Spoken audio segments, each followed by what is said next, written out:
Rock and Metal, Live Headbangers, presenta en esta 23ª sesión a Pearl Jam. Que la disfruten.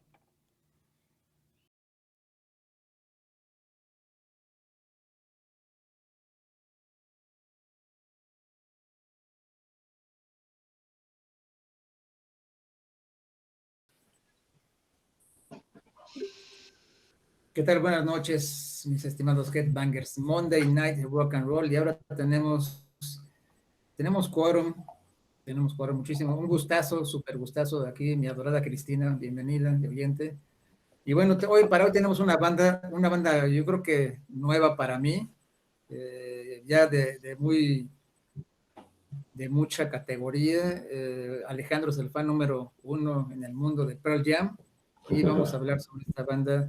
Pues yo creo que no sé si de grunge, no sé si de alternativo, o no sé si sea de hard rock, o no sé a qué. En lo personal llevo esta semana escuchando a la banda, y me atrevo a decirte, Alejandro, Diego, creo que en lo personal no lo considero como grunge. Es entre alternativo, un hard rock, y es más, me inclino más por stoner que grunge, a ese grado. Pero bueno, antes de darle la palabra a Alejandro y a Diego, voy a mostrar una imagen que fue sugerida el día de ayer para mostrar esas imágenes con mucho afecto y mucho cariño. El día de ayer me encontré ahí está en la pantalla. Ahí está. Es amistad de hace décadas, aquí con Alejandro Corral. Con Diego también hay una amistad ya de varios años, ya el tiempo vuela y vemos hacia atrás y somos, como le digo a Alejandro, fuimos compañeros de banca y compañeros de miles de aventuras y compañeros de conciertos y compañeros bueno, anécdotas incontables, yo creo, ¿no? Y sobre todo, compañero en este camino de la música. Y curiosamente, fíjate, hasta creo que al día de ayer en la noche, escuchando a Pearl Jam, me encontré y recordé unas anécdotas que ahorita te las voy a comentar, creo que después del primer disco de Pearl Jam y antes de un concierto, por ahí recuerdo, pero ahorita vamos a checar eso. Es una foto que comparto con mucho gusto. Pero bueno, buenas noches, Alejandro. No, hombre, Carlos, pues, ¿qué te digo? Un placer. Igual me dio mucho gusto verte ayer, ver a tu hija que está muy grandota. Y bueno, lo que tú dices, ya la amistad se remonta a décadas. Ya a nuestra edad ya hablamos de décadas, de lustros. Y me da mucho gusto seguir conservándola porque he aprendido mucho de esas amistades que te llenan, que te enriquecen y que te hacen ser hasta mejor cada día porque aprendes. Entonces, eso es lo importante. Entonces, un gusto, Carlos. Y igual Diego, un saludo y buenas noches. Sí, yo creo que vamos a hablar de una de las bandas que son total y netamente grunge. Ellos inventaron, junto con otras que ya vamos a hablar de ellos, este movimiento. Y vamos a ver por qué se desarrolló, el contexto histórico en el cual se desarrolló y por qué el grunge sonó como sonó y por qué le pusieron ese nombre. A mí me encanta Pearl Jam desde que salió. Yo crecí con Pearl Jam, a diferencia de muchas de las bandas de que hemos hablado. De hecho, estaba revisando y en las pláticas anteriores solamente una banda de black metal que es Immortal. Todas las demás que hemos hablado son anteriores a los 90. Entonces, esta es la segunda que hablamos de los 90, y pues bueno, me da mucho gusto, ¿no? Porque al final de cuentas es una época con la que yo crecí. Yo fui en la universidad entre el 90 y 94, y es una banda que escuché muchísimo por esas épocas. Entonces, va a ser un placer hablar de ellas. Sí, muchas gracias, Diego. ¿Qué tal? Buenas noches, Headbangers. Pues por primera vez que estoy en este programa no nos toca hablar de una banda de metal, y tengo que decir que es una banda a la que yo desconozco, así que hoy vengo más de aprendiz que de opinador. Pero bueno, lo que he escuchado, lo poco que he escuchado, me ha gustado mucho. Obviamente el disco Ten, pues fue un disco que marcó época en su momento, como, no sé, un Dream Theater, un Images and Words, o todo lo que vino a ser los 90s. y el cambio transicional de generación del metal de Los Ángeles a Seattle. Y hay detalles interesantes que quizá comente del famoso movimiento grunge.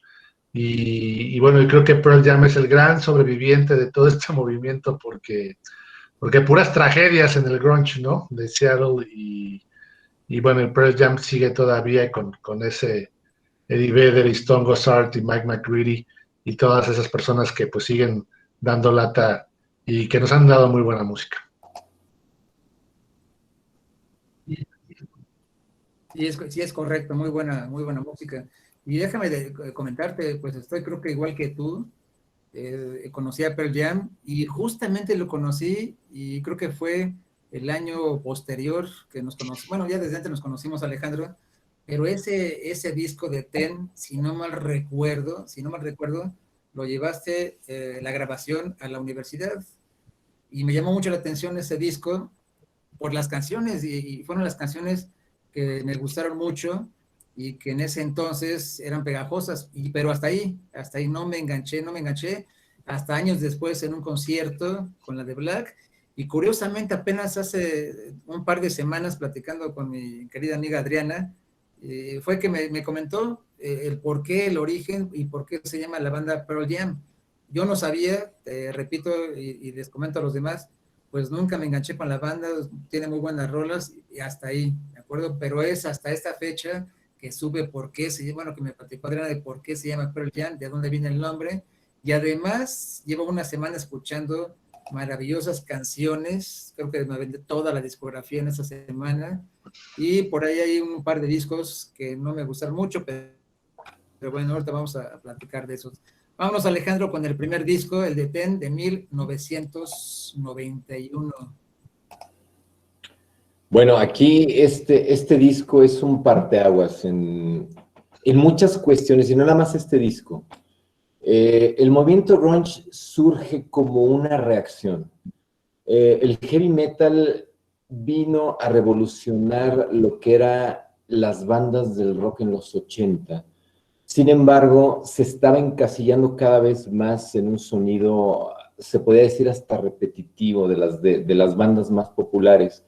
Sí, no necesariamente las mejores, pero sí las más populares, y las que ya eran de tradición, encontraron un declive muy, muy fuerte. Entonces, el movimiento grunge entra en contraposición con el heavy metal, y eso es algo muy claro y hay que explicarlo muy bien, porque los verdaderos fans de heavy metal llegaron a despreciar este movimiento, y es comprensible.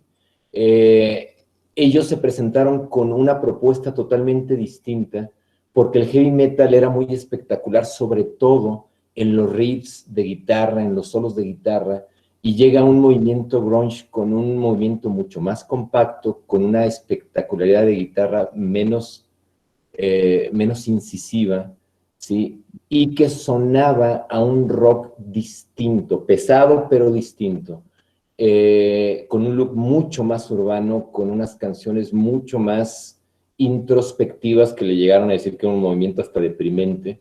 Y hay que comparar hay que aclarar que también que en Inglaterra empezaba otro movimiento muy importante que también mandó al rock hacia otras direcciones, que fue el Britpop. Estos dos movimientos nacieron a finales de los 80, principios de los 90, y compitieron entre ellos por ganarse el mercado. ¿Sí? Millones de jóvenes alrededor del mundo estaban escuchando estas propuestas que venían de Inglaterra y de Estados Unidos. El grunge fue un movimiento netamente americano, y curiosamente nace en una ciudad específica que es Seattle, Washington, y le llamaron el sonido Seattle. Hay que encasillar ahí a 4 grandes bandas, que es Nirvana, que yo creo que es la más conocida por cuestiones hasta de suerte, de que se murió su integrante más importante, que fue una de las banderas más representativas de ese momento, que fue Kurt Cobain, y que murió en unas condiciones muy características. Como dice Diego, fue un movimiento muy trágico el grunge. El segundo es Soundgarden, que es el iniciador real de este movimiento. Otro que es Alice in Chains, y obviamente Pearl Jam, que Pearl Jam es el único sobreviviente real de ese movimiento, el que se ha mantenido como una banda mucho más constante, y a mi gusto es la banda que representa el sonido más puro del grunge en esos momentos, mucho más que Nirvana, nada más que Nirvana alcanzó un éxito mucho más rotundo. Sí, por ahí también hay otras bandas. Yo creo que la más representativa no viene de Seattle, es californiana, que es Stone Temple Pilots, y ahí se gesta una guerrilla sonora que empieza en los 90. ¿Sí? El disco de Ten yo creo que resume el primer gran, vamos a llamarle, ejemplo, trabajo que se da en estos movimientos. ¿Sí? Es un disco debut de los más afortunados que no ha habido, no solamente en la historia del grunge, en la historia del rock en general, y que fue muy bien recibido en muchos lados del mundo. Se llegó a vender muy bien, no al principio, pero después los jóvenes empezaron a rescatar este tipo de movimientos, y resulta que el grunge les empezó a gustar de una manera impresionante y llegó a tener una aceptación a niveles de histeria. ¿Sí? Este es producido por un señor que se llama Rick Pritchard, que era dueño de un sello discográfico en Londres, curiosamente. Este disco es grabado entre Londres y Estados Unidos en 1991, ¿sí? Y por ahí ya se maneja como un ingeniero de mezclas a uno de los nombres más importantes, no solo en la historia de Pearl Jam, sino del movimiento grunge en general, que se llama Brendan O'Brien. Y él, vamos a hablar más adelante de él, pero es la primera intervención que tiene con ellos como ingeniero de mezclas, ¿sí? Con una producción de Rick Parashar. Y bueno, este disco se llega a vender en millones de copias en todo el mundo, llega al número 2 en Estados Unidos, se vende muy bien del otro lado del Atlántico y contiene los temas más emblemáticos de la banda, de Pearl Jam en este caso, que siguen tocando hasta el día de hoy. Es muy común que en un concierto de Pearl Jam lleguen a tocar todas las canciones de este disco. A mí me tocó verlos en el Foro Sol hace poquito, bueno, hace relativamente poco, y tocaron prácticamente todo el disco, salvo 2 temas, tocaron todo. Y bueno, es temas recurrentes, y bueno, los videos empezaron, ellos les tocó la era MTV, y bueno, empezaron con los temas de Once, Alive, Black, Jeremy, sobre todo este Jeremy. Y una de las características que tienes es que sus letras son muy introspectivas, altamente introspectivas, algo que no se había visto yo creo que desde la época psicodélica y hippie en Estados Unidos. Estos jóvenes empiezan a hablar de temas más urbanos, de temas más aterrizados al personaje común que se encontraban en la calle. Por ejemplo, este tema de Jeremy habla de un muchacho que se quita la vida enfrente de sus compañeros de escuela. Sí, un caso real que en ese tiempo sonó mucho, y Eddie Vedder toma Lumen para poder hacer esta canción. Y bueno, le dedica un tema criticando la parte de la violencia y de las armas, que son un tema constante en la sociedad americana. Entonces es un movimiento altamente politizado, atacan muy fuerte las instituciones, sobre todo gubernamentales, y hacen una crítica hasta, vamos a llamarla hasta cierto punto inteligente, muy de chavos de esa edad. Pero bueno, una vez que lanzan este movimiento, muchos jóvenes se identifican con ellos, porque habla de jóvenes que están retraídos, que son introvertidos, que son poco comprendidos, y que buscan a través de estas expresiones el poder desfogar todo este tipo de furia, de rencor, de este movimiento que tienen con la sociedad. Y bueno, se encuentran con este tipo de discos, ¿no?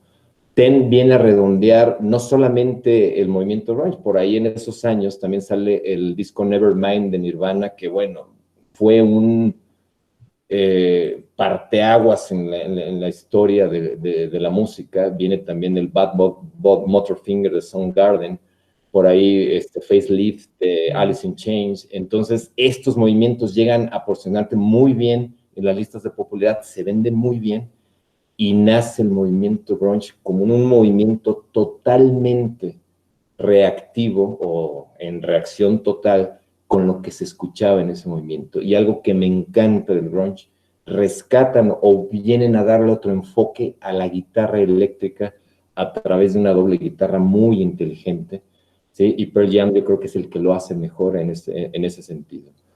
Ten es un disco obligado, ¿sí? Y yo creo que un parteaguas en la historia de la música. 1991, un año que no se puede olvidar porque es el nacimiento del grunge puro.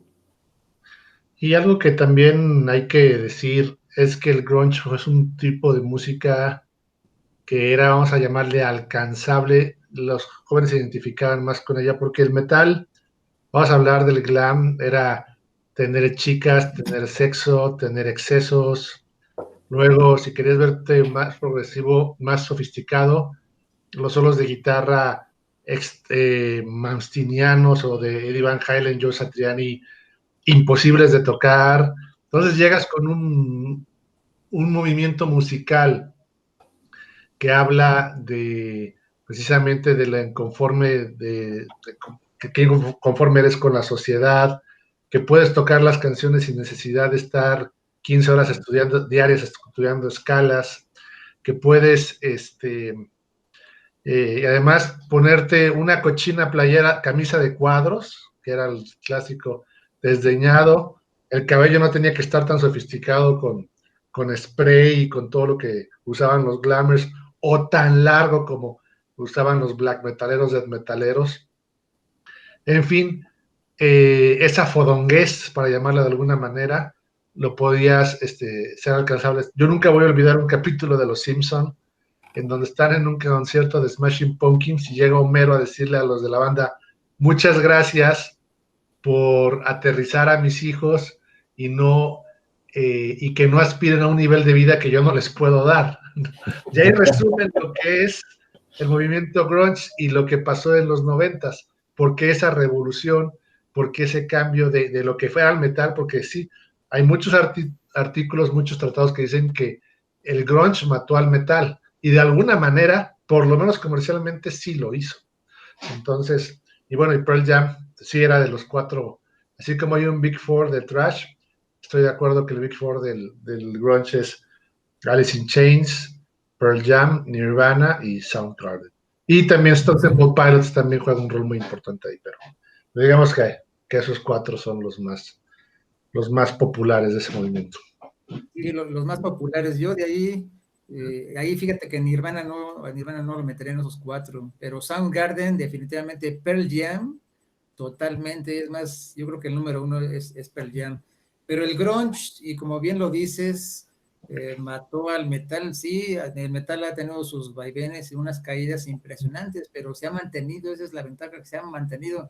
En cuanto al grunge, yo creo que por eso no me enganché mucho con Pearl Jam, porque el de Nirvana y con toda la parafernalia que abarcaba ese grunge, esa parte comercial, porque fue un crecimiento exponencial en todo el mundo de ese movimiento, y como que me opacó. Entonces dije, bueno, si el grunge es Nirvana, entonces no me enganché, ¿vale? Me enganché de veras a partir del lunes pasado, bueno, ya martes en la madrugada, porque terminamos el Monday Night Rock and Roll este lunes pasado, y me la aventé seguidito con Pearl Jam hasta las 4 o 5 de la mañana.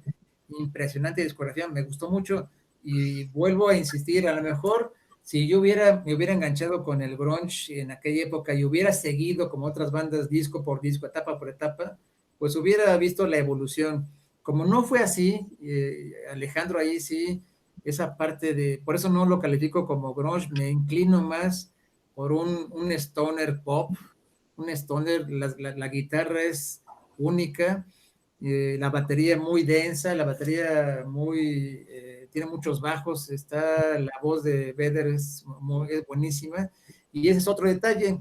Me casé con la idea de que Vedder inició la banda y que Vedder era pues el líder, y creo que no fue así. Pero bueno, vamos al siguiente disco, Alejandro. Bueno, nos tenemos que saltar a 1993 con el disco Versus o BS. Sí, definitivo. Eddie Vedder es el miembro más representativo, el más identificable de la banda, no es el que la inició. Él no es de Seattle, inclusive, él es californiano, él es de San Diego.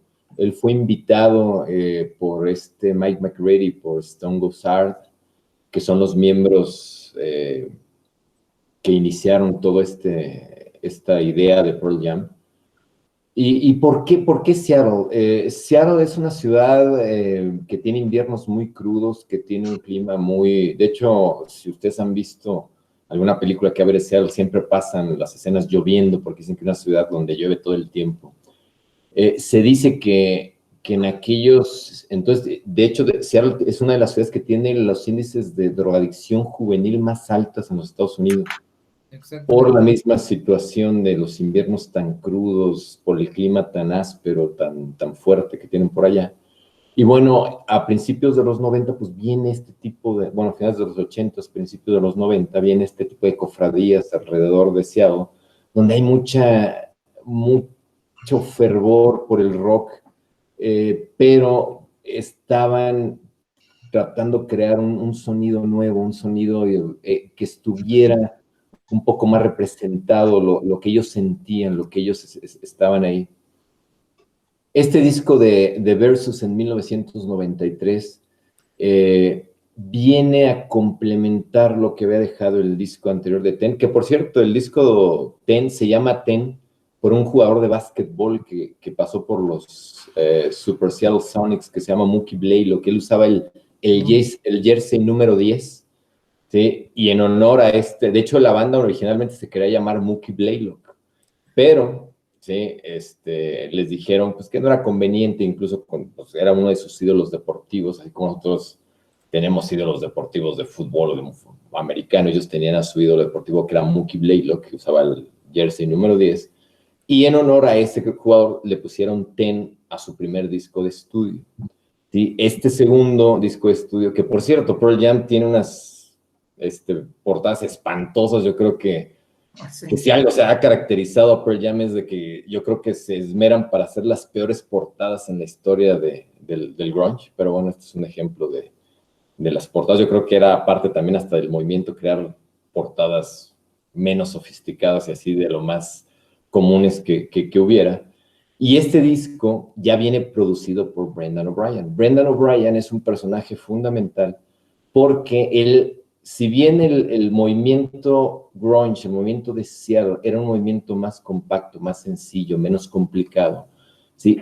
Brendan O'Brien hizo lo mismo, creó un sello discográfico que grababa de manera más expedita, grababa de manera más rápida, que tuvo la precisión de encontrar el punto exacto de lo que querían interpretar estas bandas de Pearl Jam, y no, estas bandas de grunge, perdón, y no es casualidad de que Brendan O'Brien estuviera detrás de los discos debut de Pearl Jam, o que estuviera involucrado con Pearl Jam en sus grandes discografías, atrás de Stone Temple Pilots. Él fue el productor de varios discos de Soundgarden. Él fue el que también fue el ingeniero de sonido de una banda que fue un tributo a una de las primeras tragedias del grunge que se llamó Temple of Dog, donde había miembros de Soundgarden y había miembros de Pearl Jam. Y bueno, una de las características trágicas de este movimiento es que los vocalistas se morían, y se murieron, y a la fecha siguen vivos.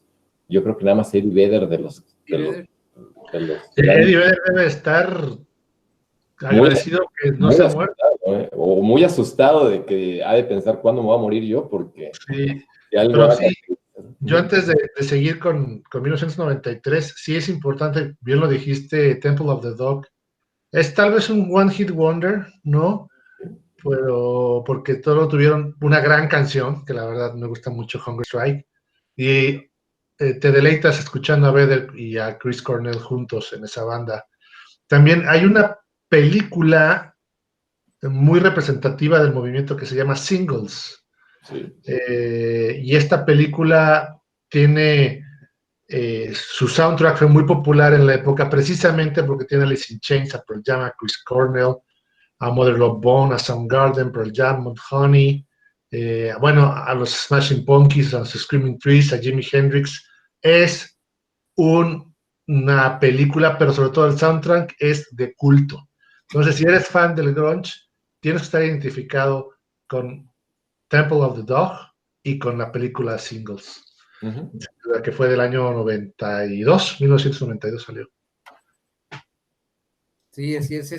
Bueno, de este disco también se me hizo bastante bueno. Me quedo con la mejor rola que he escuchado en mucho tiempo, la de Rear View Mirror. Se me hace una rola espectacular. Y vaya, Vedder, pues es un genio en la composición, un genio en las guitarras. Y como lo dice Alejandro, pues yo creo que por ahí ya le está temblando ahí los nervios y por ahí el alma no se vaya en uno de estos a desaparecer, pero bueno, no creo, no creo. Vámonos al siguiente disco. Resulta, ya pasaron un año y viene el famoso, y hasta ahorita sé que es famoso el Vitalogy, pero este disco sí fue el primero que lo noto, Alejandro, lo noto diferente, noto diferente a la guitarra. La batería hasta cierto punto se me hace un poco, he estado buscando el adjetivo, yo creo que un poco seca. No sé a qué se debe eso, pero yo lo califico y no, creo que no llega ni al 9, ni mucho menos al 10. Pero bueno, vámonos con el siguiente, Alejandro, el Vitalogy. Vitalogy. Bueno, Ahí está. fíjate que de todos los discos de Pearl Jam, yo creo que este representa el sonido grunge más puro que alcanza en su discografía Pearl Jam. Fue un disco muy popular. Y aquí hay que hablar una de las características de Pearl Jam en cuanto a la ideología. Decía que el primer disco empezaron a promocionar videos en MTV de sus canciones principales y vaya que fueron muy famosos. De hecho, ganaron varios premios por el video de Jeremy, que fue uno de los más vistos en aquellos años. Más polémico. Pero, y más polémico por el tema que trataba, ¿sí? Y ahí viene uno de los ángulos, una de las partes más importantes de Pearl Jam. Como vieron que tenían tanto éxito con sus videos, dijeron, nosotros no queremos que nos recuerden como videos hechos canción, nosotros queremos que nos recuerden por nuestra música. Y se negaron rotundamente desde el segundo disco a hacer videos promocionales para sus canciones. Contra todo, porque ellos ya estaban firmados con una disquera importante que era Epic Records, ¿sí? Y Epic Records les dijo, tienen que hacer videos. Y ellos dijeron, no vamos a hacer ningún video, ¿sí? Y es más, nos vamos a ir más allá.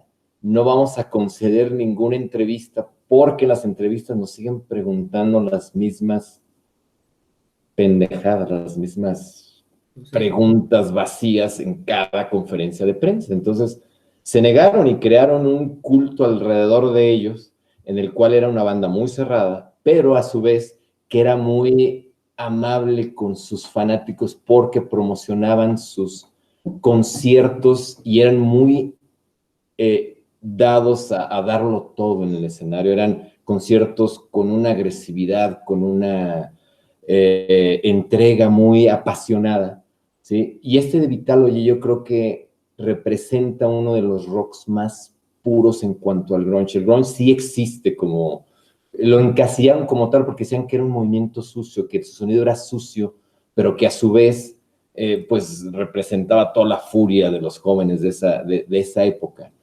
Y bueno, aquí el Vitalogy sigue con lo mismo, de que no hacen ningún video promocional, sin embargo, se vende en millones de copias. El anterior y este ya llegan al número 1 en Estados Unidos, llegan al número 2 en la Gran Bretaña, inclusive superando a bandas emblemáticas del Britpop que en ese entonces estaban sonando, como era el caso de Blur, de Oasis, inclusive bandas que enfrentaron por medios publicitarios allá en Inglaterra, no lograron desplazar a un sonido netamente estadounidense.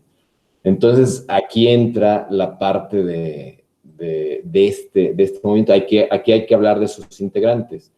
Pearl Jam ha tenido una base sólida, salvo el baterista. De los miembros fundadores, los que iniciaron todo, tenemos que hablar del bajista, que es Jeff Ament, que realmente es el creador de la banda. Sí, Stone Gossard, que es el guitarrista rítmico, y yo creo que es la mancuerna más importante que hace con el siguiente integrante, que es Mike McGrady, uno de los mejores guitarristas de su generación, que es la guitarra líder, y que ha hecho un trabajo extraordinario con Pearl Jam, ¿sí? Obviamente el referido Eddie Vedder, el único que no es de Seattle, ¿sí? Y que se vino a integrar por azares del destino a Pearl Jam. Y bueno, en aquel entonces estaban varios bateristas. El primero en entrar al quite fue Jack Irons, que él es uno de los más famosos porque él fue miembro de los Red Hot Chili Peppers, perdón, por un periodo corto de tiempo. El segundo es Dave Krusen, que entre 1990 y 91 estuvo como parte de la banda, que fue el baterista que se oye en el disco Ten.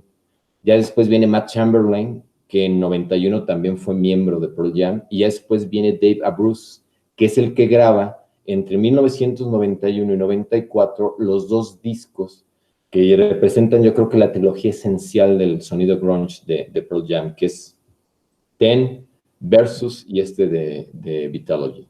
Entonces, ahí es donde batallaron siempre con el baterista hasta que entre el actual baterista Matt Cameron en 1998, y a partir de entonces se han comportado como una unidad muy compacta y no ha habido cambios de integrantes. Es más, dicen que se maneja como una hermandad donde todos toman decisiones.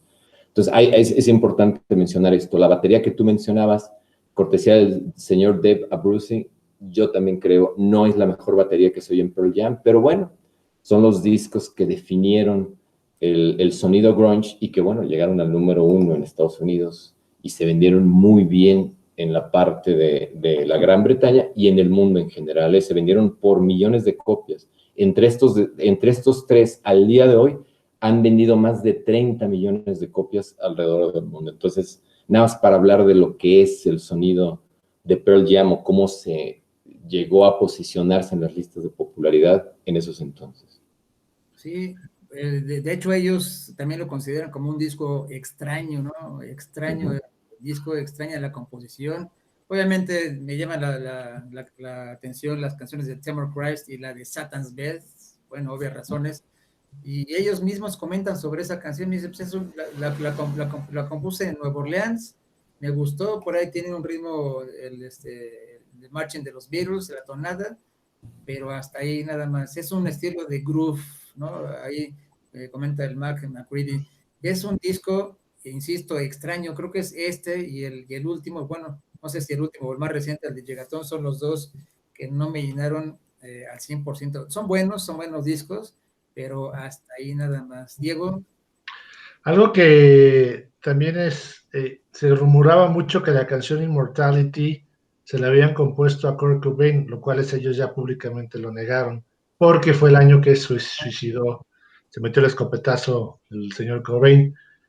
Pero fíjate, hablando de que cuando que David también ha sentido paso en la azotea, hubo una gira en San Francisco donde tuvo que Neil Young terminar de cantar por Eddie Vedder porque le dio que una diarrea crónica o algo así, una intoxicación tremenda que no pudo seguir en la gira. Y entonces Neil Young, ese legendario rockero norteamericano, sustituyó a Eddie Vedder.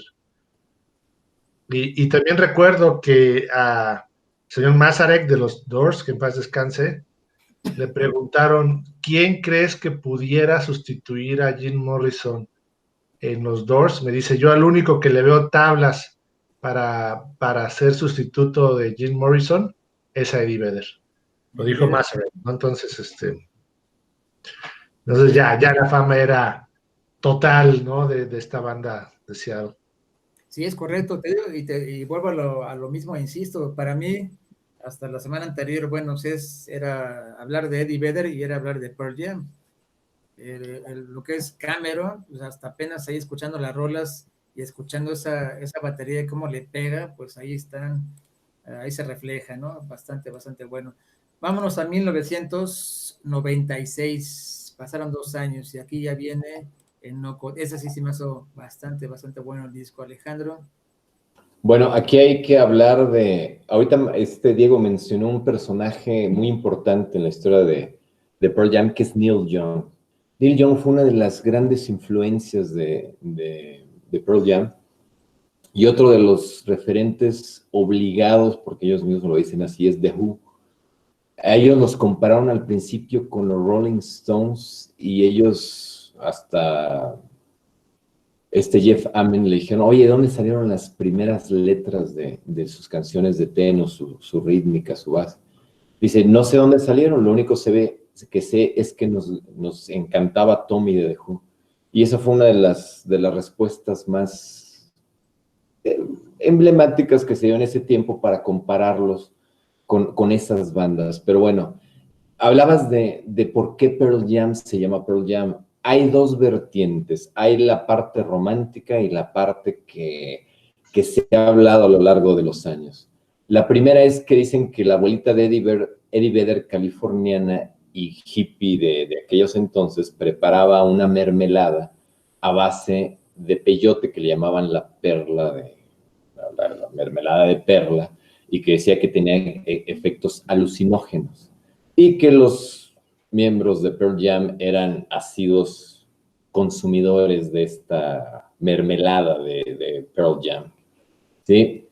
Lo han desmentido varias veces, ¿sí? Se dice que es la parte romántica. Ellos dicen que Pearl se le ocurrió a uno de los integrantes porque realmente sí era la abuelita de Eddie Vedder, pero el Jam venía precisamente por Neil Young, que uno de los conciertos que más les impresionó al verlo en vivo era a Neil Young verlo haciendo el famoso jamming o la famosa interpretación improvisada que hacía en el escenario el señor Neil Young.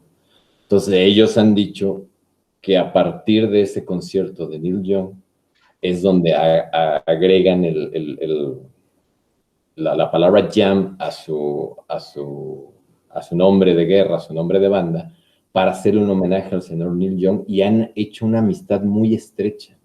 De hecho, ellos hacen covers de varias canciones de Neil Young, ¿sí? Y bueno, ha sido uno de los referentes. Y hablando ya del disco de No Code de 1996, yo creo que es el disco que empieza a separar el grunge, ¿sí?, de todo lo que pasó. No es que empiece el declive, empiezan a experimentar con otro tipo de música y hacen su música un poco más elaborada, sin llegar a ser complicada, porque nunca fue la parte que estaban buscando. Llega nuevamente al número 1 a Estados Unidos, llega al número 3 en la Gran Bretaña y siguen las ventas de millones de dólares alrededor de Estados Unidos. Y una de las cuestiones, y yo creo que ahí es una de las cosas que más admiro de Pearl Jam, en ese tiempo Ticketmaster cobraba, y sigue cobrando, porque cobra unas comisiones altísimas. Si tú compras sus boletos en línea por sus aplicaciones oficiales, te cobra unas comisiones muy caras. Entonces ellos empezaron a atender ciertas quejas de sus fans diciendo, ¿sabes qué? Nos están cobrando casi el 20% del total del boleto en puras comisiones. ¿Qué podemos hacer? Entonces ellos investigan el caso y empiezan a boicotear los lugares, ¿sí?, que tenían convenio con Ticketmaster. ¿Y qué pasa en Estados Unidos? La mayoría de los establecimientos o de las arenas, de los auditorios que hacen conciertos de rock, tienen convenios con Ticketmaster. Entonces encontraron una resistencia impresionante, incluso llevaron su caso al Congreso para decir que era una práctica monopólica que estaba afectando al consumidor estadounidense, y ahí nadie, ninguna banda se puso a apoyarlos por el movimiento comercial o por lo que representaba en cuanto a ingresos para las bandas. Pearl Jam fue el único que dijo no, y empezó a hacer conciertos en lugares que no tenían convenio, y muchas veces en tarimas improvisadas que luego contrataban y que no tenían las medidas de seguridad adecuadas, ¿sí? Y los fans empezaron a ir a esos conciertos, a pesar de que Ticketmaster no promocionó ninguno de sus conciertos, a pesar de que no había publicidad, y la publicidad se hacía a través de medios no tan sofisticados como ahorita, y sin embargo Pearl Jam se sigue con esa gran espiral de popularidad que tenía. Y No Code representa los primeros esfuerzos, primero del boicot tan fuerte que hicieron contra Ticketmaster, y la segunda es una base de seguidores sólida, muy sólida en Estados Unidos, y se dieron cuenta que alrededor del mundo eran igual de apreciados. Y bueno, lo que dice Diego, ¿no? Ya Nirvana pues termina su estadía, o se deshace porque simplemente Kurt Cobain se quita la vida. Sí, es el segundo gran vocalista del grunge que pierde la vida en circunstancias extrañas. Sí, el primero precisamente fue uno de apellido Wood, que le hicieron un homenaje para hacer el disco y el álbum de Temple of Dog, ¿sí? Y el segundo gran mártir del grunge fue Kurt Cobain, que muchos dicen que el grunge se acaba cuando se muere Kurt Cobain. No, Podría ser. El movimiento grunge definitivamente se fue por otros senderos, pero este disco de No Code es uno de los discos, yo creo que más queridos por las circunstancias que envolvieron todo lo que fue la gira de promoción y todo lo que fue el esfuerzo de Pearl Jam en boicotear una institución tan establecida como fue Ticketmaster. sí, pues de hecho aquí también algunas bandas lo han boicoteado, ¿no? Es un monopolio, o era un monopolio, ¿no? Afortunadamente hay otras empresas que se dedican a la venta de los boletos en línea. Bueno, Superboletos. sí, bueno, ya ni a cuál irles, ¿no? ¿Cómo olvidar aquellos conciertos de Rod Stewart y Queen? Y cuando te formabas en Boletrónico, ¿te acuerdas de Boletrónico? Te formabas ahí creo que 3 días antes, allá acampabas y era la locura, ¿no? Ese sistema de Boletrónico, sistemas manuales. Pero bueno, si alguien de los que nos están escuchando tiene algunas preguntas, ahí está el chat, con mucho gusto las responderemos. Porque por ahí me dice mi queridísima Cristina, bueno, Jim Morrison es insustituible, por supuesto que es insustituible, pero bueno, al día de hoy hay muchas bandas que no por sustituir a un vocalista, sino simplemente pues es un decir, ya vimos el caso de Queen y con Adam Lambert, y bueno, les ha funcionado y siguen, digamos, entre comillas, sobre la misma línea.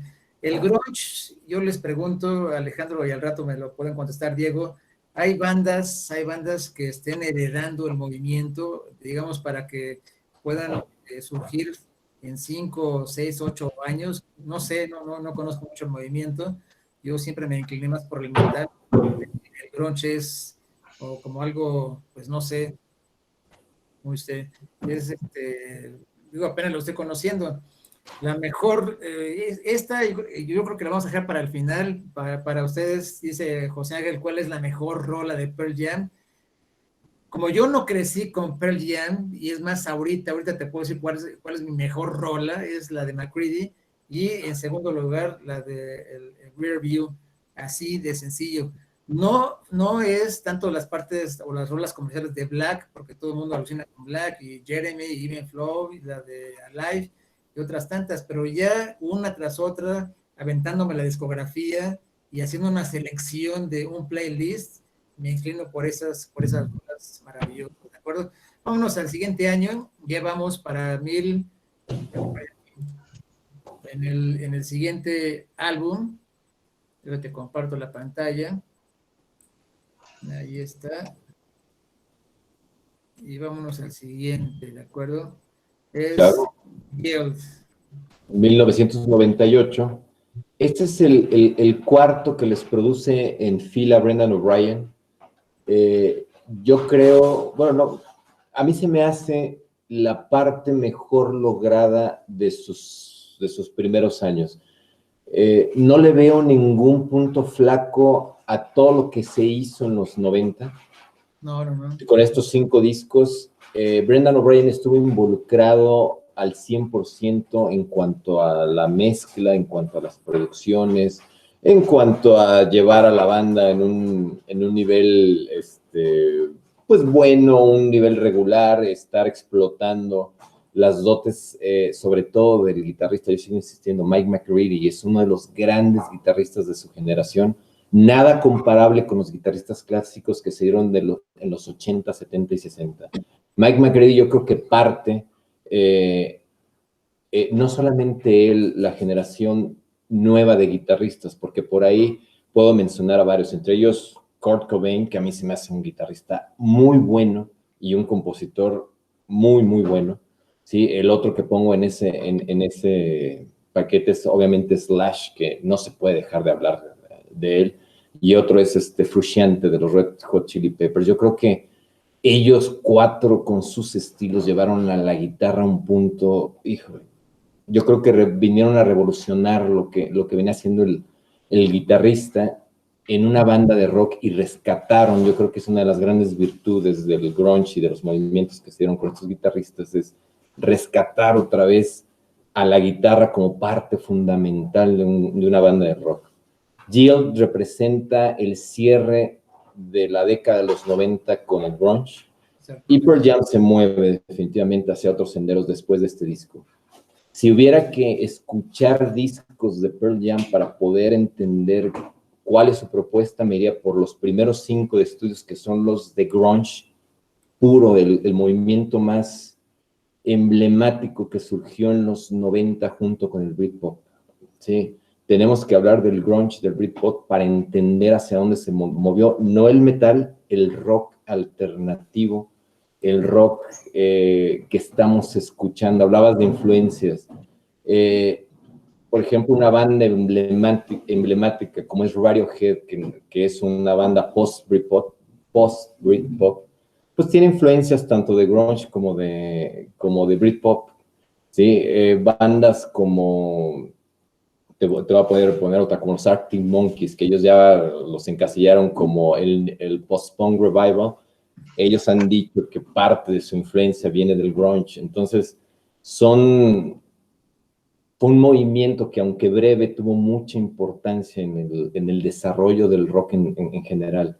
El otro día estaba platicando con unos amigos que me decían que en los 80 se terminó realmente la música rock porque no evolucionó, que todo lo que se hizo a partir de los 90 ya sonaba igual.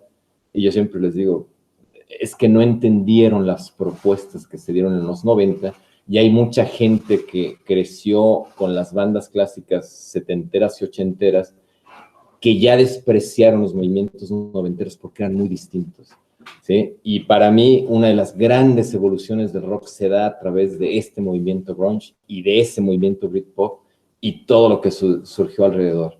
Y hablando de Yield es el que cierra esa etapa con el señor Brendan O'Brien y que representa, creo que, la parte más pura del grunge como movimiento trascendente, influyente, y que, bueno, que se va a seguir hablando mucho de ellos en tiempos posteriores. Sí, déjame te comento, y es cierto, ahorita te contesto, Carmen, la pregunta, pero fíjate bien, hace rato que comentabas del jam, ese término del jam, y hablar de Neil Young, y bueno, Neil Young tiene una discografía impresionante, ya hablaremos en un futuro sobre Neil Young y sobre Frank Zappa, estará genial, pero para esos programas yo creo que nos llevaríamos unas 4 o 5 horas, porque tiene una discografía impresionante, pero ese jam que lo han tomado muchas bandas, muchos guitarristas y bateristas, ese jam, inmediatamente escuchamos esa palabra de jam, y luego nos vamos con Neil Young, y es más, ahorita tengo aquí la rola de Keep on Rocking in the Free World. Esa rola es el jam, ya ha sido tocada por miles de bandas, y los covers brutales, muy buenos. Uno de los mejores covers aquí de bandas en México, pues es el de por ahí a Gino Di Giorgio, le mando un abrazote. Y además, hablar de ese jam, pues el G3 también tiene su jam, cada uno toca su repertorio, y siempre termina con ese jam, y en ese jam incluyen a esa rola que la toca Neil Young, ¿de acuerdo? Esa rola de Foxy Muffin de la Mama, That's Me, Foxy Muffin de la Mama, That's Me, y sí es cierto, las voces fueron grabadas correctamente en un hospital psiquiátrico, ¿de acuerdo? Y esa canción de voces raras, siempre que, bueno, no siempre, esta semana que he estado escuchando esa canción, inmediatamente ahí me lleva la canción a esa novela de Katzenbach que se llama El Loco, y así es, no sé por qué, pero escucho esa canción y luego me voy allí a imaginarme a las camas, los cuartos ahí encerrados, bueno, ya está vacío, ¿no? Vacío el hospital, y por ahí está el loco deambulando y se escuchan las voces de los pacientes que estuvieron ahí alguna vez internados. O sea, es cierta esa versión de esta canción de Pearl Jam, de escuchar esas voces de pacientes reales en un hospital psiquiátrico. Y no me dejaron mentir, aquí que está mi queridísima Marilu, psicóloga, pues muchas veces pensamos que músicos locos, escritores locos y que estamos locos, y en el psiquiátrico pues están los locos, pero no es cierto, son las personas más felices, disfrutan más de la vida que nosotros que tenemos conciencia. Cuando esas personas en el psiquiátrico tienen 2 minutos o minuto y medio de lucidez, es cuando realmente se ven la realidad y se vuelven, entre comillas, el adjetivo literalmente locos, y se desesperan, pero ellos son súper felices, ¿no? En el caso de la música, pues con esta canción, pues no sé de quién fue la idea de hacer esa iniciativa de grabar en el hospital psiquiátrico, pero bueno, bastante buenos, ¿de acuerdo? Espero que no haya más dudas. Sí, Pearl Jam tiene las canciones muy comerciales. Dice José Ángel, un álbum. El álbum, pues obviamente el recomendable, pues es el de los Greatest Hits, el de los éxitos. Pero si no, yo creo que no sé, al final yo creo que hay tres álbumes básicos. Con esa voy a cerrar mi plática en esta charla. Pero bueno, vamos al siguiente año y vamos al año 2000. Aquí en lo personal, ya para mí, escuchando la discografía, dejó o se perdió ya el sonido clásico del grunge, como tú lo comentas, o el sonido clásico de ese movimiento de letras de protesta. Pero bueno, se inicia el Binaural del año 2000 y es un sonido muy bueno, muy bueno. Lo voy a poner en la portada, digo, en la pantalla, y ahí está el Binaural. Se me hace un disco muy bueno y un disco que tiene un sonido nuevo. No recuerdo el productor, Alejandro, pero tú nos explicarás adelante. Pero Bueno, perdón, antes de seguir hablando de este álbum, hay uno intermedio que se llama Live on 2X, en donde sí, ahí tocan precisamente esa rola de Rockin' in la Free World después de Animal, que es una de las, Daughter, que es una de las canciones más importantes de Pearl Jam. Y ahí viene una de mis canciones favoritas. Quiero aprovechar para responderle a José Ángel Chavarría. Para mí, una de las canciones que más me gusta es la de Last Kiss, que Gloria Trevi la hizo antes, ¿no? Y bueno, es una canción de los años 60, que Pearl Jam hace un refrito a esta canción, acústico en vivo, y le pega con tubo. No hace video, no tiene que hacer nada para que sea un éxito a nivel nacional impresionante. Y es una rola que yo disfruto mucho, mucho más que la de Gloria Trevi. Sí, por supuesto. Bueno, igual haremos una charla sobre los refritos, ¿no? Hay unas versiones que les escuchas y dices, no es posible, ¿cómo cantan esto, ¿no? Y hay, bueno, es otro tema, pero buena versión. Binaural, Alejandro. Bueno, antes quería mencionar que el Jill es la primera participación de Matt Cameron en la batería. Se me hace el mejor baterista que ha estado con Pearl Jam, y él viene de Soundgarden. Binaural inaugura la etapa 2000era. Siempre hay la discusión cuándo empieza una década, cuándo termina. Para la industria musical, una década empieza con el año 0 y termina con el año 9. Entonces, para cuestiones estadísticas, para cuestiones de clasificación, el Binaural del 2000 es el primer disco 2000ero de Pearl Jam. Es un disco ya más experimental. De hecho, el Binaural viene de la técnica de grabación que se estaba haciendo popular en esas etapas. El productor es Chad Blake, que obviamente los aleja de su sonido base. A mí en lo personal no me gusta ese disco, se me hace el disco que menos se parece al Pearl Jam que estoy acostumbrado a escuchar. No es que sea malo, simplemente es distinto, y muchas veces lo distinto nos causa algo de angustia a los que somos fans de una banda que la venimos siguiendo, y de repente escuchas algo como esto y ¡pum!, la reacción es de... Lo escuché otra vez para el programa, lo había escuchado varias veces, y la verdad me gustó, pero en su tiempo fue un disco que representó un rompimiento fuerte a lo que veníamos acostumbrado a escuchar en ese entonces.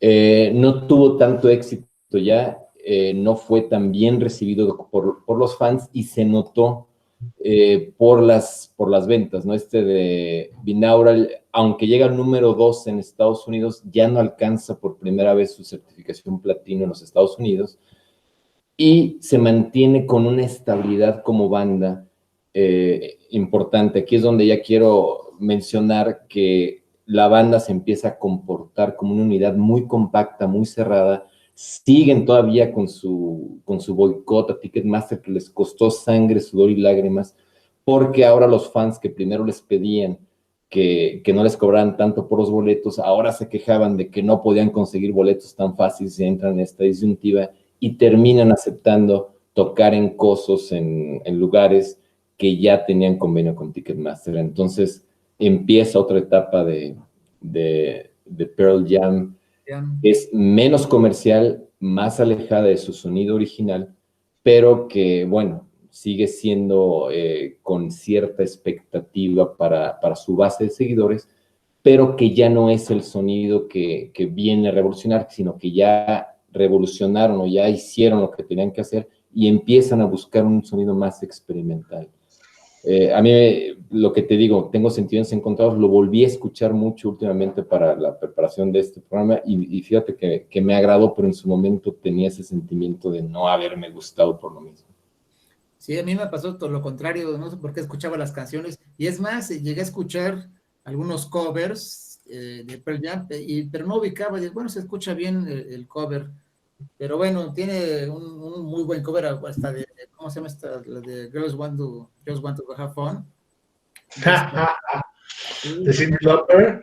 De Cyndi Lauper por ahí, ¿no? Pero bueno, pues no sé, ya hasta me atrevo a decir que son Pearl Jam y yo creo que sí tienen permiso de hacer cualquier cosa que se les pegue. Bueno, si Children of Bodom hizo Oops, I Did It Again de Britney Spears, ya te puedes esperar lo que sea, ¿no? Sí, bueno, aunque no sale en el disco de estudio. Estos covers que hacen son parte del... O sea, Pearl Jam, una de las características que tiene es de que hace covers en sus conciertos, de quien me pongas, desde Cyndi Lauper hasta... Cuando yo fui al concierto de Pearl Jam en la Ciudad de México, hicieron uno de Eagles of Death Metal porque estaba muy reciente la parte del atentado terrorista que hubo en Francia. Hicieron un cover de John Lennon para Imagine, hicieron un cover precisamente de Neil Young con la de Rockin' in the Free World. Entonces es parte de su carácter. Entonces, si tú le vas buscando covers de Pearl Jam, tiene, pero cantidad y de todos los estilos: Bob Dylan, Rolling Stones, Cyndi Lauper, los que me pongas. Sí, tienen bastantes, ¿no? Es impresionante la facilidad de componer y de hacer lo que quieren ahí en el escenario. Pero bueno, vámonos, ya viene el 2002, pasan 2 años, ahí sí cambian de productor, ya viene el Riot Act, Alejandro, 2002. El último con Epic Records. El productor es Adam Kasper. Brendan O'Brien siempre estuvo involucrado en la parte de mezclas, pero se nota cuando no es el productor de discos de Pearl Jam. Adam Kasper le da otro enfoque, y yo creo que Riot Act, que también tiene una portada espantosa, digo, para no variar las portadas de Pearl Jam, se me hace uno de sus discos más, vamos a llamarle románticos, más introspectivos que tiene. Ahí viene una de las canciones que más me gusta de ellos. Y pues contestando un poquito las preguntas, ¿cuál es la mejor canción de Pearl Jam? Te contestaría, depende de la época y depende del disco, porque yo sí disfruto mucho los discos de Pearl Jam, pero aquí te podría decir que, por ejemplo, la de, ¿cómo se llama esta?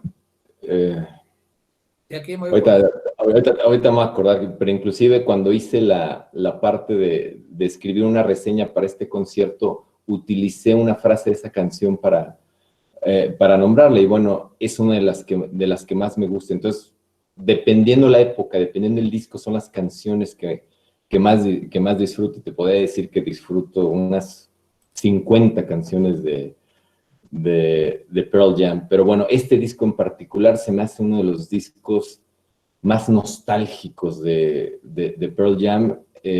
A mí me gusta mucho escucharlo con las luces apagadas, estando tranquilo, relajado, y bueno, es un Pearl Jam no tan agresivo como los primeros discos, entonces pueden tener esa parte tranquila y pueden de repente romper en canciones mucho más representativas de sus primeras etapas.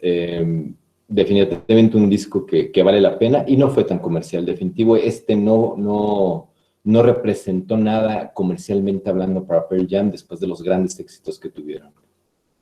Exactamente. Y esa canción, no sé si tú fuiste, Alejandro, en aquella vez que fue en el 2003 en el Palacio de los Deportes. No lo fui. Después de ese, creo que pasaron 2 años y fue el 2005. No sé en cuál fue, 2003 o 2005, a cuál fuiste, no sé si fue en esa época, pero recuerdo muy bien que también me habían invitado, pero dije, bueno, Pearl Jam no lo conozco. Y después de ahí comentaste en alguna nota o algún chat por ahí sobre la canción de Black, y esa canción, bueno, la había escuchado, pero creo que no le había puesto atención. Ya poniendo la atención y esa canción, esa rola en vivo, es una brutalidad, es muy, pero muy diferente a lo que estamos acostumbrados, es muy diferente, y entonces sí, la versión en vivo me atrapó totalmente. Entonces, y ahorita lo comento a mi hermano Memo Sandoval, saludos. Me arrepiento de no haber ido, me arrepiento de veras, hasta ahorita sé con lo que platicas y lo que estamos escuchando, y esta semana leyendo también, pues sí, creo que estuvo bastante bueno. Me arrepiento de no de haberme negado a asistir a ese concierto. Diego. No, pues para serte franco, ni lo escuché, este disco. Entonces, Bueno, es muy buen disco, sí me gustó este. Ya vámonos al 2006, creo que aquí también cambian de productor, no sé, y viene el disco homónimo, el famoso aguacatazo. El del aguacate, que otra vez esas portadas, de que no entiendo quién les hacía las portadas, pero bueno, portadas espantosas, un disco que se llama Pearl Jam, vuelven, es el mismo productor de Riot Act, que es Adam Kasper, es el primero de hecho cambian de productora, bueno, de sello discográfico, y producen con uno que se llama J Records. Este disco tiene un sonido más parecido a lo que es el Pearl Jam anterior. Es un disco bastante disfrutable si uno escucha por primera vez sin conocer a Pearl Jam. Es un disco que se disfruta y que es muy accesible a cualquier muy digerible. escucha. Sí, muy digerible. Alguien que haya escuchado rock y que tenga esa escucha, ándale, esa parte lo puede entender básicamente. Pero es un disco que no representa mucho en cuanto a lo que es Pearl Jam. Ellos mismos hablaron de que los encontró en un punto en el cual estaban buscando otro tipo de propuestas, y que de repente se metieron a grabarlo sin tener una idea concreta. Y bueno, el resultado es no se me hace mal el disco, pero definitivamente no es de lo mejor que han hecho. Tampoco comercialmente les fue bien con Y bueno, aquí terminan la asociación con Kasper después de 2 discos, que yo creo que les regala discos bastante digeribles en cuanto a propuesta, pero definitivamente no memorables. Vamos a llamarlo así, discos buenos, no memorables, y que van a pasar a ser como que una nota en la discografía de Pearl Jam. Sí, no, sí es buen disco, sí me gusta ese disco, es bueno, es digerible, comparado con los primeros, como tú lo comentas, de aquella trilogía, pues no hay comparación, pero además, como te lo comento, ya en el inicio de estos años 2000, ahí viene como una adaptación. Siento yo que dejaron a un lado el grunge y ya se meten, yo insisto, es un poco más de stoner pop, me atrevo a clasificarlo. A fin de cuentas, esas clasificaciones, bueno, son siempre muy subjetivas, no hay un orden, no hay una ley, simplemente nos gusta Pearl Jam, me está gustando muchísimo y disfrutamos así de la música, nada más. ¿Sale, Diego? No comments. Easy listening para mí. Muy tranquilo. Sí, muy tranquilo. Ahí después ya vamos a los últimos 3 discos. Viene el Backspacer de 2009. En estos 3 años, Alejandro, vamos al Backspacer. Bueno, aquí regresan con el señor Brandon O'Brien. Es el primero que ya producen como Monkey Ranch Records, es su propio sello discográfico, que obviamente está basado en Seattle, y que ellos pues ya tienen un control pues de su producción, y vuelven a traer a su amigo de toda la vida, del señor Brendan O'Brien. que voy a volver a hablar de él porque si bien fue el catalizador del movimiento grunge, él también fue muy importante, ¿sí? Para otro tipo de propuestas que se empezó a dar en los 2000, que le empezaron a llamar el rap metal o el new metal, que era el movimiento que traía Korn y el que tenía Rage Against the Machine. Bueno, él también fue el responsable de producir sus primeros esfuerzos. Y bueno, no me extraña, ¿no? El señor O'Brien siempre ha creído en lo distinto, este movimiento muy criticado. Ojalá algún día hagamos un programa de alguno de estos grupos. Korn, me gustaría hacerlo, o Rage Against the Machine, para hablar de los grupos más emblemáticos. Y el señor Brendan O'Brien está detrás de estas producciones. Pero bueno, Brendan O'Brien regresa con Pearl Jam y les regala un disco extraordinario. A mí me gusta muchísimo este disco, Backspacer. De hecho, ahí viene una de las canciones que más me gusta. Es una acústica que se llama Just Breathe, y que bueno, esta la escucho. Tiendo a hacer listas o set list. Tengo un acústico y en cada acústico que hago siempre meto esta canción de Just Breathe. Y bueno, también tiene sus movimientos o sus melodías muy, muy características con sus rompimientos. Y yo creo que es donde empiezan a hacer lo que le llaman Back to the Roots. El señor Brendan O'Brien lo que les dice, traten de regresar un poco a lo que era su sonido original, adaptándolo un poquito a los 2000 o los finales de la primera década de los 2000.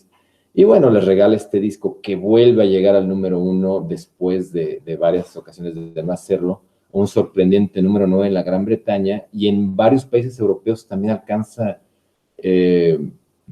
certificaciones alta y lugares en listas de popularidad. En varios países europeos llega al número 1, al top 3 en otros tantos. Y a mí se me hace un disco magnífico. Es uno de los que más me gusta de Pearl Jam. Fuera de sus primeros 5, yo creo que es uno de sus discos más completos, este Backspacer. Y bueno, también una portada espantosa, para no perder la costumbre, Sí, ¿no? la portada fue a cargo de un usuario, de un fanático de Pearl Jam. Se llama la portada, creo que es Perkins. Se llama la portada, me llamó mucho la atención, porque te digo que estas siempre lo estoy hilando con algo, ¿no? Me llama la atención porque la portada se llama Sueños y Memorias, Dreams and Memories, y por ahí, bueno, lo que pudiéramos soñar y lo que pudiéramos tener ahí de remembranzas y de cosas, bueno, cosas a lo mejor inauditas, pero escuchando estas rolas, estas canciones de este disco y viendo la portada, coincide, y lo tengo aquí súper presente porque en esta semana les puse a unos alumnos el famoso dilema, el dilema del tranvía. Entonces, y me atrapó de inmediato la portada cuando ve ahí el tren con el chavo ese de la camisa azul, no sé por qué me imaginé que es el hombre elástico de los Cuatro Fantásticos, y el tren atrás de él. Inmediatamente dije, no, pues es que ahí está el ejercicio del dilema. Es un dilema, ¿no? Es que estás tú estás ahí con la palanca de las vías y tú decides para dónde se va el tren. Ya todos conocen ese dilema, ¿no? La jalo, no la palanca. Entonces tengo esa hilación y se me hace, bueno, ya quitando los dibujos animados, se me hace pero muy interesante esta portada, ¿no? Yo creo que ya saben que siempre que les pongo exámenes a los alumnos, les pongo canciones, yo creo que les voy a poner este disco. Que te lo interpreten, que te interpreten la portada. ¿Está bien? Sí, exactamente. De hecho, por ahí, un saludo a Dante Díaz. Por ahí Dante me debe un disco de la banda de War Cabinets, que eso se lo ganó en un examen de unos alumnos que fueron los fans, concursaron y ganaron. Creo que fue hace como 2 cuatrimestres. Pero bueno, vámonos ya al día. Sabía que Dante Díaz era tu alumno. El muchacho muy clavado en el rollo político, muy defensor aguerrido de la 4T, con el cual tenemos diferencias importantes en lo político, pero un tipazo que ha puesto a México muy alto con War Cabinet en Alemania y en otros países, y un genio, ¿no? Musical, porque además de que es un gran vocalista, ha hecho cuestiones sinfónicas y muchas cosas que... No, está brutal. Y además, esa consola le abrió Accept hace algunos años, entonces... Sí, no, o sea, su carrera es impresionante. Digo, ya la historia, a ver a quién le da la razón, de si izquierda o derecha, pero mientras tanto que el país se lo cargue el tren. ¿no? Sí, sí, es correcto. Ya haremos una charla sobre War Cabinet. Creo que de las mejores, pero mejores bandas de que ha dado el país. Creo The Architect y War Cabinet. Y por ahí hay otra que se llama Dim Living System. Pero bueno, ya. No olvides el Trotil, ¿eh? En Trotil, esas niñas, híjole, bueno, está El, bien. hago el comercial, el miércoles no dejen de escuchar, vamos a estrenar el 9EP. Perfecto. Bueno, y aprovecho, Éxito. la banda comercial es Alejandro Corral, quienes nos escuchan aquí en el Google Meets. También participa en la radio UAC, es la radio de la Universidad Autónoma de Querétaro, y los sábados hay un programa muy recomendable que se llama Desde el Escenario del Rock. Entonces, todos los sábados lo pueden sintonizar a las 5 de la tarde, 5:30, 5:30. por .mx, o sintonizan aquí en Querétaro la estación, y los sábados hay muy, pero muy buenos programas, y hay invitados, generalmente le varían, y cuando está Alejandro Corral participa, y obviamente son muy, pero muy buenos programas. Vámonos al siguiente, Alejandro, y ahí está el Pearl Jam, el Lightning Bolt. Fíjate que ese es un disco al que le tengo mucho, pero mucho cariño, porque con esa gira los fui a ver por primera vez después de que se me había negado la oportunidad infinidad de veces, porque a México que habían llegado no había tenido oportunidad. No había tenido oportunidad de verlos en vivo. Llegan al Foro Sol con la gira de este Lightning Bolt. Obviamente me preparé muy bien para ese concierto, para llevar los temas muy frescos. Y abrieron con un tema que me encanta también, que se llama Pendulum. Y cuando empiezan los primeros acordes, cuando abren el concierto, yo creo que es uno de los momentos más felices que recuerdo, porque sabía que iba a empezar un concierto de Pearl Jam. Entonces, si me dicen cuál es una de mis canciones favoritas, esa de Pendulum en este disco Lightning Bolt. Vuelve a ser producido por Brendan O'Brien. Aquí voy a hablar subjetivamente, no puedo hablar tan objetivo de esto porque tocaron varias de ese disco que no son tan emblemáticas o que no son tan buenas en el concierto, pero que de alguna manera redondearon lo que querían hacer en esta gira. Una de las características que más me llamó la atención del concierto de Pearl Jam es, primero, la extensión. Yo solamente creo que The Cure y Pearl Jam me había tocado que hicieran conciertos tan largos, ¿sí? Y otra de las cosas, en medio del concierto se baja Eddie Vedder del escenario y empieza a saludar a los del público, y de repente una muchacha se le acerca con una bandera de México que tenía algo pintado. Entonces Eddie Vedder se acerca y le dice, ¿qué es? Entonces ve que es el nombre de una canción y dice, ¿quieres que cantemos esta canción? Sí, espérame tantito, y les dice a los de las de banda, aquí la señorita, nuestra fan, quiere esta canción, no me acuerdo qué canción era, pero le dice, quiere esta canción, entonces ahorita te la tocamos. Entonces hacen cambio de instrumentos, ¿sí? Y le dedican esa canción, y el señor Eddie Vedder se para y se la canta a la afortunada fan, casi al oído, y junto a ella, lo cual te habla de la conexión que hay entre la banda y el público, ¿no? Concierto que se extendió más de 3 horas, y que para mí representó esa etapa, bueno, el encontrarme con una de mis bandas favoritas, verlas en vivo. Entonces fue un año redondo. Ese concierto fue, te digo la fecha, el 28 de noviembre del 2015 en el Foro Sol. De hecho, yo cumplo años un día antes, entonces ese fue mi regalo de cumpleaños, y vaya qué regalo me dieron, ¿no? Y bueno, hablando de lo político, Pearl Jam siempre ha tenido una vena política muy importante. Ellos son demócratas de hueso colorado, y de hecho ellos estuvieron en campaña para que no votaran por George Bush. En uno de sus discos le hacen una canción, o dedica una canción al señor Bush, nada agradable, por cierto, que se llama Bush Leaguer, donde los republicanos empezaron a boicotear presentaciones de Pearl Jam, porque cuando tocaban esta canción, Eddie Vedder salía con una máscara del señor George Bush hijo, y al final la empalaba en el micrófono como diciendo, no voten por este señor. Igual un movimiento fútil, porque realmente fue cuando Bush se iba a reelegir y se reeligió. Algo a lo mejor como lo que va a pasar con el señor Donald Trump en unos meses. ¡Ay, qué horror! Mira, así vamos a llegar para atenderlo. Y bueno, Si alguien está interesado en ver un documental, una película interesante sobre Pearl Jam, les recomiendo muchísimo, pero muchísimo, una que se llama Pearl Jam 20, dirigida por Cameron Crowe, y que festeja los primeros 20 años de andar por los ruedos de los señores de Pearl Jam. No creo que esté en Netflix, yo creo que ya la bajaron, pero sí la consiguen en Document Mania, o Document Mania la película, y vale la pena. Lo conseguimos, los sacamos y los pasamos ahí. Sí, y bueno, hay otras las cosas, hablando de la canción que me decía Diego, uno de los momentos más emotivos del concierto fue cuando tocaron la de Last Kiss, del señor, si no mal recuerdo, es de Eddie Cochran, esa canción, ya vieja, me imagino que es decir por los 60, que es la clásica de ¿por qué se fue? ¿Y por qué? De César Costa. Sí, que la cantó Gloria Trevi, le han hecho infinidad de cosas. Y bueno, la versión de Pearl Jam es buenísima, ¿eh? Yo creo que es una de las mejores versiones que hay de esa canción. Muy exitosa también. Muy exitosa, Sí, así es muy cierto. Y ahora sí, Alejandro, no me dejes mentir, cuando te atrapa la parte subjetiva de un álbum, claro. Es difícil. Sí. Tener esa parte objetiva, y bueno, ya lo hemos comentado en otras charlas, ¿no?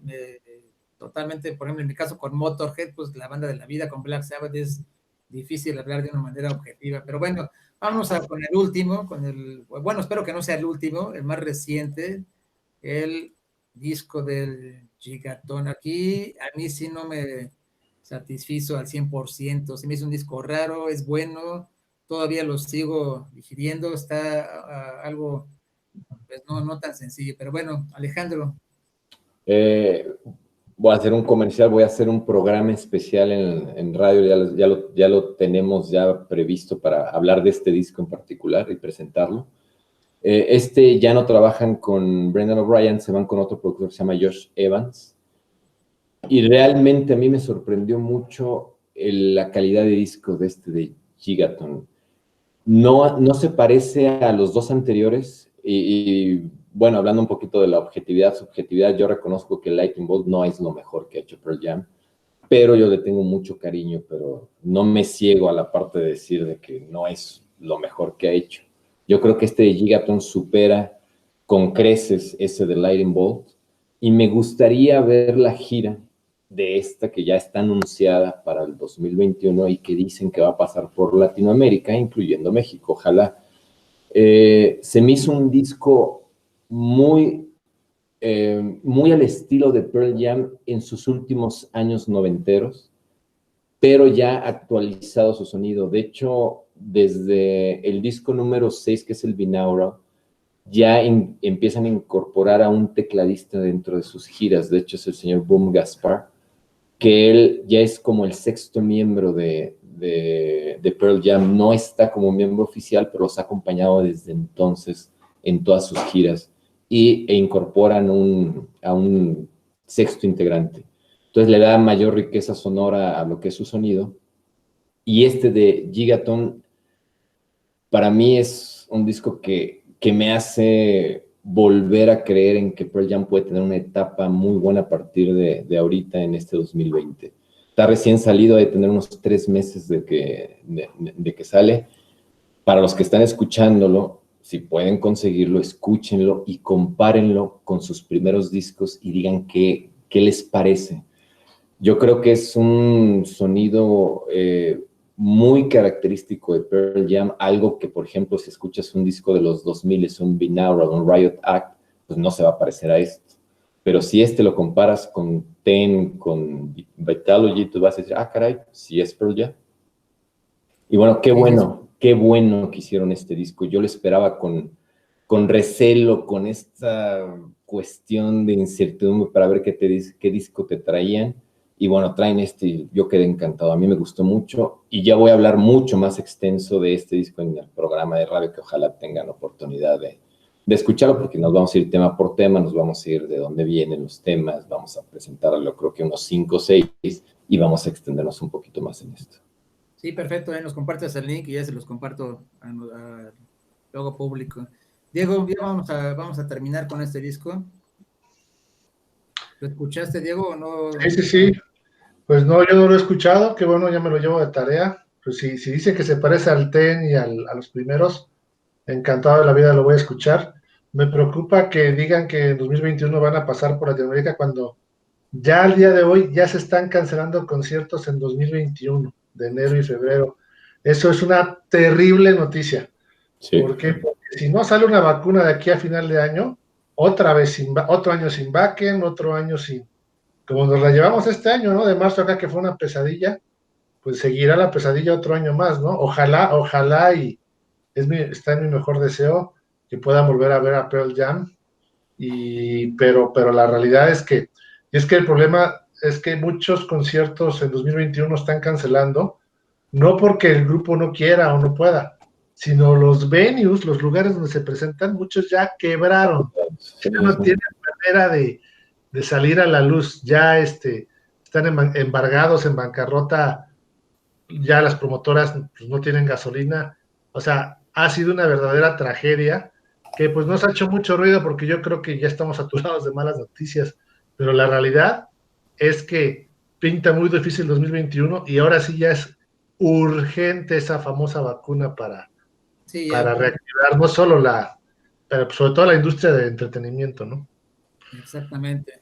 Pero bueno, ya para terminar, yo cierro con mis discos. Por ahí me preguntaban los mejores discos. Yo me voy por tres, me voy por el Ten, por el VS y de ahí por el Binaural. Nada más son los mejores discos. Esa tercia es la mejor. Y bueno, a sugerencia de Diego el día de ayer, les voy a compartir esta imagen, porque me dio mucho gusto y es un enorme placer el haber escrito ese libro y compartirlo. Ayer se lo entregué aquí a Alejandro. Es un libro que lo escribí únicamente así, nada más al ahí se va, vámonos, me llegaron los recuerdos, las anécdotas, y por muchas sugerencias, bueno, ahí se editó, del 2000, creo que el 2015 se editó, se vende únicamente en Amazon, y ya anteriormente ya era, ahí está con Diego, ¿sabes? Es el libro muy recomendable. Por ahí también lo tiene Carmen, prontamente lo va a tener Marilú, y etcétera, etcétera. Pero bueno, con eso termino. ¿Alguna frase o algo que quieran comentar al final, Alejandro? Pues que compren el disco, ¿no? Diga yo el libro. Aquí lo tengo. Autografiado, vean, dejes de presumo. Aquí está, autografiado. Sí, ahí está, perfecto, perfecto, gracias. Alejandro, 2016. tienes el Le micrófono. está un minuto, Alex. Perdón, estoy en mute. Yo también tengo ese libro autografiado. Gracias, Carlos. Te agradezco tus palabras. Y quiero cerrar con una pequeña texto que habla de Mike McCready, no de Pearl Jam en general. Dice, precisamente este estilo minimalista pero intenso propugnado por McCready ha contribuido al lento cambio que en la década de los 90 vio pasar la guitarra rock de los excesos de virtuosismo de los años anteriores a la búsqueda de las pocas notas adecuadas. McCready, más aún que Kurt Cobain, encarna la esencia de un grunge, de sus ganas de rescatar el rock de los abismos de comercialidad alcanzados en los Estados Unidos en la década de los 80, cuando el género se confundía cada vez más con el pop o se encerraba irremediablemente en sí mismo en la jaula del heavy metal. McCready cree en el sonido de la guitarra y lo ha convertido en el eje principal de la música de Pearl Jam, el instrumento a través del cual las emociones pueden seguir desatándose, sin ceder por ello a la tentación de la espectacularidad, sin tener que hacer ostentación de una técnica especial. Seco y esencial, McCready es desenfrenado e incontenible, sobre todo en directo, donde se transforma en el motor eléctrico y pasional de un grupo tan emblemático como Pearl Jam. Aquí me voy con esta idea. El grunge vino junto con el Britpop a volver a redimensionar a unas bandas hacia el sonido básico de la guitarra eléctrica. Es uno de los grandes méritos que le doy a este movimiento y es por eso que me gustan bandas como Pearl Jam, Stone Temple Pilots, el mismo Nirvana, que muchas veces no sé por qué los metaleros tienden a despreciar a Nirvana y tienden a despreciar en general al grunge. Sí, yo sí. No me extraña. Yo tengo una teoría. El grunge, mercadológicamente hablando, sedujo a los metaleros. Tuve el primer disco de Pearl Jam, de Alice in Chains, de Nirvana, Y son riffs muy ponchados, muy metaleros.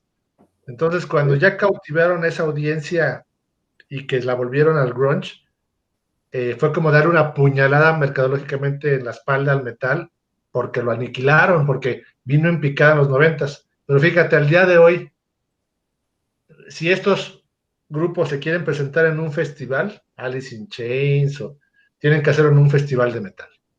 Y así es. La última vez que vino Alice in Chains vino a Teotihuacán y fue y estuvo en el Ford Fest, ¿no? Entonces, alternando con bandas como System of a Down o como Sacred Reich o Carcass, o sea, tiene que hacerlo en un grupo de metal porque sencillamente el grunge no dio todas esas bandas o ese talento para proseguir el movimiento, ¿no? Sí, fue un gran movimiento. Sí, como tú bien dices, los guitarristas que mencionas son riferos, dieron los riffs y toda esa cuestión que se había perdido en la guitarra, pero al final del día el metal es como el jazz, ¿no? Un movimiento que pues, llegó para quedarse y ahí va a estar. No, definitivo, y yo creo que va más allá. El grunge ayudó a que el heavy metal se volviera a popularizar en varios lugares de Europa, de Estados Unidos, porque trajo de regreso a aquellos fans que querían oír grupos basados en guitarra, ¿sí? Y irónicamente dicen que el grunge aniquiló al metal. No, yo creo que rescató a esas bandas de propuesta dura y la redimensionó, y muchos descubrieron el metal a través del grunge, no nosotros, porque nosotros ya teníamos, nuestra generación ya tenía la educación metalera, pero muchos que crecieron en los 90 musicalmente, regresaron al metal gracias al grunge, y esa es una de las grandes virtudes que tiene. Y bueno, Pearl Jam, coincido conmigo, es la única banda del grunge que se ha mantenido en un nivel alto de popularidad y de propuesta, ¿no? Bueno, todas las demás, pues yo creo que ya o desaparecieron. Y bueno, volvemos a lo mismo, ¿no? Los vocalistas, pues prácticamente los más famosos ya fallecieron. Y fallecieron en circunstancias terribles, la mayoría de ellos, ¿eh? Así es correcto. Pero bueno, ya llegamos al final. Muchas gracias a todos. No se pierdan el próximo Monday Night Rock and Roll, porque vamos a hablar sobre Halloween y tenemos un invitado ya confirmado, un invitado especialista en Halloween, ¿de acuerdo? Entonces, muchas gracias a todos los que se conectaron, José Ángel, Yasmín, Marilú, Omar, muchas gracias, Carmen, muchas gracias, y mil gracias a mi amadísima Cristina, por favor, un besote. Muchas gracias. Nos vemos el próximo lunes. Hasta el lunes. Gracias, hasta luego, buenas noches.